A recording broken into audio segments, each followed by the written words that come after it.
अस्सलाम वालेकुम स्टूडेंट्स, कैसे हैं आप सब लोग। I hope everyone will be fine. आज हम पढ़ने वाले हैं मुज़क्कर मोनस। जीन्स के लिहाज से इसम की दो इकसाम होती हैं। मुज़क्कर मेल को कहते हैं, मेल इसम में आ जाते हैं जैसे लड़का, मर्द, शेर, बिल्ला वगैरह। और मोनस जो हैं वो फ़ीमेल यानी मादा इसम में आते हैं, लड़की, औरत, बिल्ली, शेरनी वगैरह। हम कुछ एग्जांपल्स लेते हैं।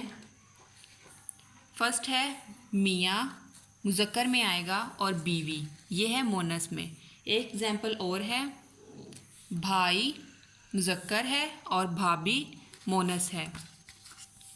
जैसा कि आप अपने घर में ही ले लो, आपके बाबा जान मुज़क्कर में आएंगे, आपकी मामा जान मोनस में आएंगी, आपका भाई मुज़क्कर होगा, आपकी बहन मोनस होंगी।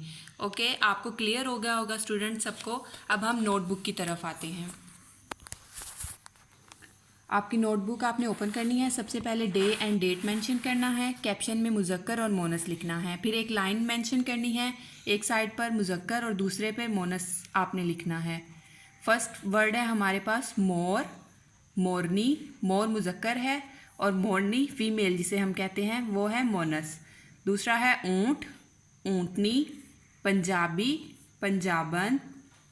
भांजा, भांजा मुज़क्कर है यानी मेल है, और भांजी फीमेल है। भिकारी, भिकारन। दर्जी, दर्जन। आज का आपका होमवर्क यही है, आपने इसे याद भी करना है और अपनी नोटबुक पे नीट एंड क्लीन भी लिखना है। My little angel, take care, अल्लाह हाफिज़।